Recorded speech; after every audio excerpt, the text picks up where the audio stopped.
السلام علیکم ورحمۃ اللہ وبرکاتہ۔ بسم اللہ والصلاۃ والسلام علی رسول اللہ، اما بعد۔ ریاض الصالحین کا 11واں باب، باب فی المجاہدۃ، اس کی حدیث آج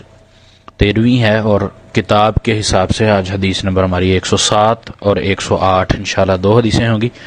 عن ابی عبداللہ ویقال ابو عبد الرحمن ثوبان مولا رسول اللہ صلی اللہ علیہ وسلم قال، سیدنا ابو عبداللہ اور بعض کے نزدیک ابو عبد الرحمن، یعنی دو کنیتیں ان کی مشہور تھیں، ایک ابو عبداللہ اور ایک ابو عبد الرحمن، اور ان کا نام ثوبان مولا رسول اللہ صلی اللہ علیہ وسلم، یعنی کہ یہ نبی علیہ الصلوۃ والسلام کے خادم تھے یا آزاد کردہ غلام۔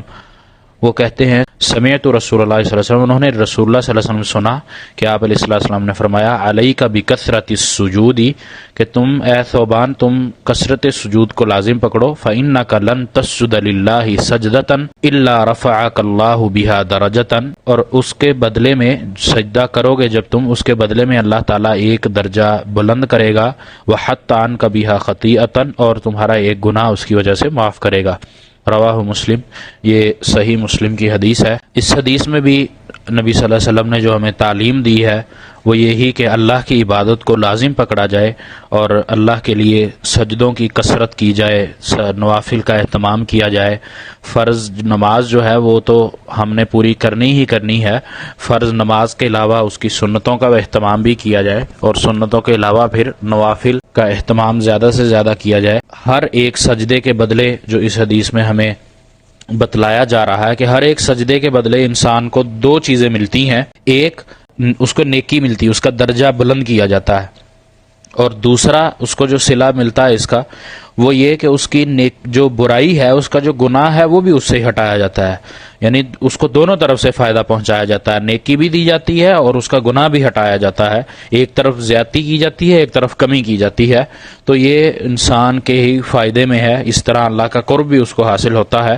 اور نبی علیہ الصلوۃ والسلام کی سنت پر بھی عمل پیرا ہوتا ہے اور ایمان کی مضبوطی بھی ہوتی ہے۔ تو یہ جتنے بھی اس میں تعلیم دی گئی ہے وہ ٹوٹل انسان کے، یا یوں کہہ لیں کہ ہمارے ہی فائدے میں ہے، تو ہمیں اس چیز کو لازم پکڑنا چاہیے، اور ہمارا جو زندگی کا مقصد ہے جو اللہ تعالیٰ نے ہمیں اپنے لیے راستہ بتلایا ہے وہ بھی یہی کہ اچھے راستے کو اختیار کرو، اسی کا انتخاب کرو اور اللہ کے راستے میں چلتے ہوئے اللہ ہی کی عبادت کرو، اسی میں ہماری دنیا اور آخرت دونوں کی بھلائی اللہ تعالیٰ نے رکھی ہے۔ اسی طرح اگلی حدیث ہے، حدیث نمبر 108، عن ابی صفوان عبداللہ بن بسر الاسلمی، سیدنا ابو صفوان عبداللہ بن بسر الاسلمی رضی اللہ تعالیٰ عنہ قال، کہتے ہیں قال رسول اللہ صلی اللہ علیہ وسلم، کہ رسول اللہ صلی اللہ علیہ وسلم نے فرمایا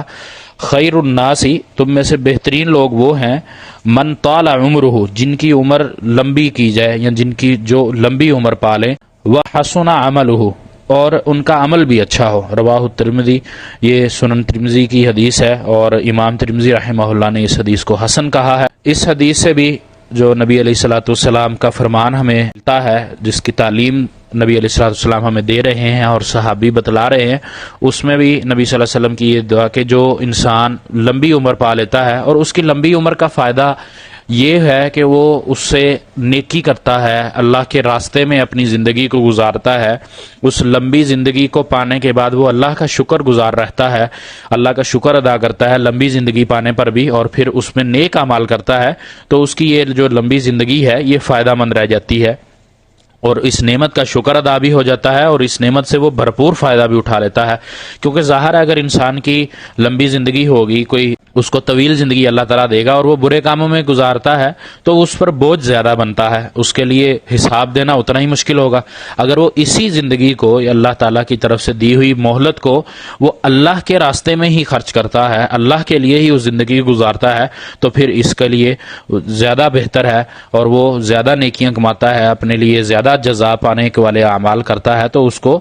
اس کے حساب سے ہی پھر بڑا درجہ ملتا ہے۔ اللہ تعالیٰ سے دعا ہے کہ اللہ تعالیٰ ہمیں صحیح عمل کی توفیق عطا فرمائے۔ اسی طرح ایک اور حدیث میں بھی نبی علیہ الصلوۃ والسلام نے یہی فرمایا، ایک صحابی نے آ کر پوچھا کہ اللہ کے نبی میں کون سا عمل کروں، یا میں آپ کے ساتھ پانے کے لیے کون سا عمل کروں، تو آپ علیہ الصلوۃ والسلام نے فرمایا کہ کثرت سجود کرو، سجدوں کو بڑھاؤ۔ سجدوں سے بڑھانے سے کیا مراد ہے کہ انسان پر جو فرض نمازیں ہیں،